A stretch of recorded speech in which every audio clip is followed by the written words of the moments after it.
to analyze this to death. I'm not going to analyze this to death at all. And yes, I know we've gone into part 2 of this video. I'm just not. I'm going to enjoy this tremendously. And so you know what? I had a fun time. I thought this was a great ending to the series. And now comes down to the next concept of this. How does Avengers Endgame compared to the other Avengers movies? Objectively speaking, I admit this might be my least favorite of the 4. But then again, time may tell. It's too early to tell. Too soon. Too soon, guys. It's too soon. Infinity War, I absolutely loved it. Age of Ultron, now, I loved it in the movie theater, and I love it now still. I know people do not like that one. I just think that Age of Ultron had to deal with being something that was coming off of the shadows of the first Avengers movie. And because people were just so amazed by the first Avengers movie, I don't think they were ever going to be fully amazed by Age of Ultron, no matter what Age of Ultron actually did. But I believe Age of Ultron is a very, it's not nearly as bad as so many people say it. Not only is it not nearly as bad, I think it's a very good movie. It's very well directed, very well paced. I think that it did a good job with all the characters who were in it. Some people say that it didn't do a good job of juggling all the characters. I disagree. And all those people who say it didn't do a good job of juggling the characters, I like to see you write something better. No, really, go and write something better. Let me see your writing skill with that one. I think Age of Ultron was very good. I think, James Spader did a very good job as Ultron. I thought the Avengers looked amazing. I thought Joss Whedon was phenomenal with his directing, and the lighting designers, the electricians, you guys were phenomenal with that one. The costuming was also phenomenal. To see Vision, also really good. And also the twins, Scarlet Witch and Quicksilver. I enjoyed them a great deal as well when it comes to, the journey that they went through. I just don't hate Age of Ultron the way other people do. And the first Avengers movie, okay. The first Avengers movie I loved when it first came out. Since then, I admit, because it didn't have as big of a budget as Age of Ultron, some of the lighting can feel a little bit flat, and sometimes it feels like the pacing could have been a little bit better, but no. That's me nitpicking it. It's still a phenomenal, awesome movie. I still love it to this very day. So, Avengers, Age of Ultron, and Infinity War, I think, are excellent movies. Endgame, I loved it. I'm not sure if I love it as much as Infinity War, though. Because Infinity War, what that one had was the idea of literally, they lost. It was such a shocker, and it focused so very well on Thanos. So very well on Thanos. He was a very well realized villain. And again, dealing with all these characters, all of these MCU characters in Infinity War, and giving them all the proper amount of time they needed to feel a connection to them. And Gamora with Thanos, that was incredible. Their chemistry together was fantastic. And again, I thought Karen Gillan was great as Nebula. I did. I just don't see why she's regarded as bad by some people. Also, with Infinity War, that battle sequence at the very end where Thor, he goes through all of this agony to make this hammer, and that was incredible. Then he shows up on the battlefield at Wakanda, and he's got his axe, and he just lands there with Rocket and Groot. It is awesome. So I admit that very well. Do I like it as much as Infinity War? Probably not. But that's not saying anything against Endgame. I still felt it was a very fulfilling end to this journey that we've been on. And now, when it comes to, again, the politically correct stuff, sorry, I mumbled there, the politically correct stuff of building up to Captain Marvel, which she's going to go off and do in the rest of the cinematic universe, I admit I'm a little shaky with that feeling. I don't, again, when Thor, he said it's time for you to lead, and it's Valkyrie. Valkyrie, again, the actress who plays Valkyrie, she did an amazing job, and Valkyrie, I'm good at pronouncing her very well. She is an amazing character. I loved her in Thor Ragnarok. so much. She's an amazing character. And I was very proud. I was like, oh, this is exactly what I do want in some ways, in the sense that if you're going to have ethnic characters, people of diversity in a franchise, you don't have to change the gender or race of pre-existing characters.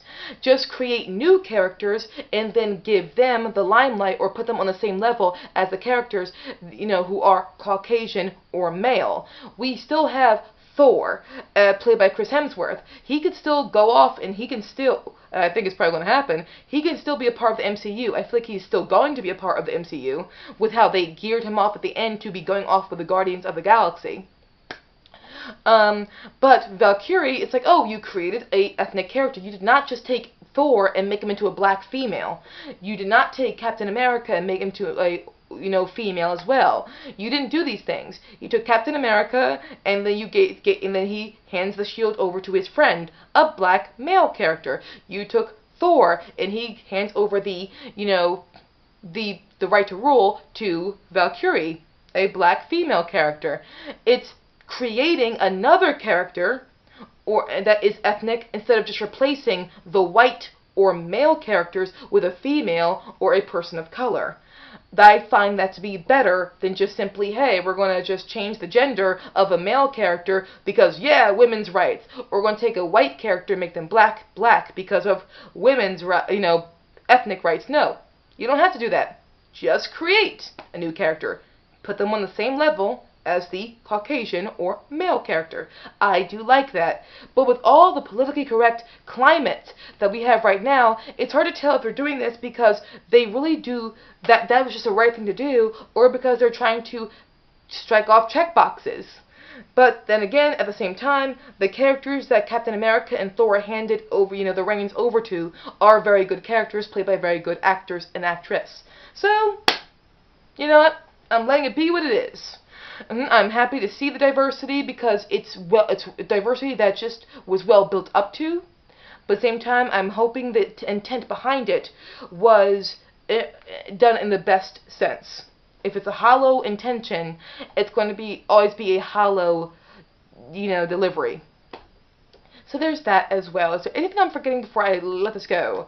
Again, with critics, when it comes to the time travel, I know you can easily just poke holes into that part of the movie and just see plot holes. Yes, I am willfully allowing myself to be ignorant. I know, I am willfully allowing myself to be ignorant and not poking it full of plot holes. But guys, I'm in that place right now where I wanted to have fun, and I don't want to poke it to death and go out there looking for problems because I want to be in this happy place. Usually that's not me. Usually I'm willing to criticize and critique something to death sometimes, but not me now. I had fun with this, and that's what I wanted, to have fun. I felt deeply for the performances, the actors, Chris Hemsworth, Chris Evans, Robert Downey Jr., Karen Gillan. Oh gosh, why am I forgetting her name right now? The actress who plays Gamora. Usually I know her name. Dang it! Dang it! Why am I blanking out? I love that actress. She played Ahura. She played many characters. Oh, well, sorry, guys, about that. But I absolutely loved her performance as well. I loved seeing Josh Brolin as Thanos. I loved seeing Loki again, Tom Hiddleston. So I love seeing Spider-Man, Tom Holland. Love seeing Benedict Cumberbatch. Love seeing Wong again. I also love seeing Pepper Potts as well. I love seeing, Jeremy Renner as, Hawkeye did a great job. I thought Scarlett Johansson did a very good job. Elizabeth Olsen always does a good job. God, there are people whose names I'm forgetting right now. Oh yeah, Ant-Man, he did a very good job as well. And also the Wasp, she's back. I love Evangeline Lilly. That is an underrated actress. Alright, who else am I forgetting who was absolutely awesome? God, there were so many characters in this. Dear Lord, dear Lord.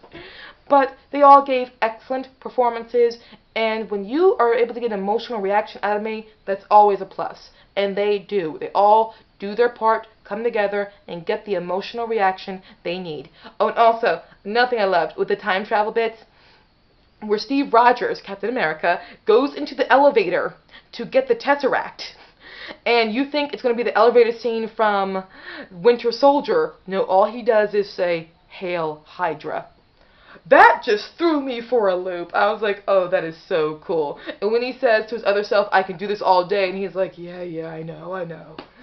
Always very excellent. I'm happy he got his happy ending. And with Thor, again, I'm on the fence with that one. I see why people are so pissed off because I love Thor. And so you could argue that they did ruin Thor. But in other ways, it's like, whoa. The fact they went there with Thor, you just feel the weight of it. And Chris Hemsworth, he makes you feel so connected to everything he's doing in a very good fashion. So guys, yes.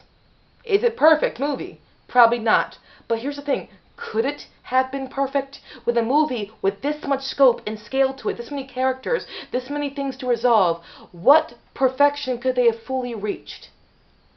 And that's the thing. That's why I think whatever people criticized, whoever criticizes this movie, that's my thing. I'm like, what perfection, what level could they have found? I'm not sure they could have found anything else besides this.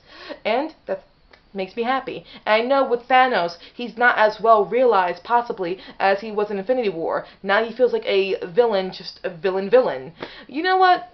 Remember, you are catching him at a different time than Infinity War. The Thanos they're fighting here is different than the Thanos in Infinity War in the sense that this is pre-Infinity War.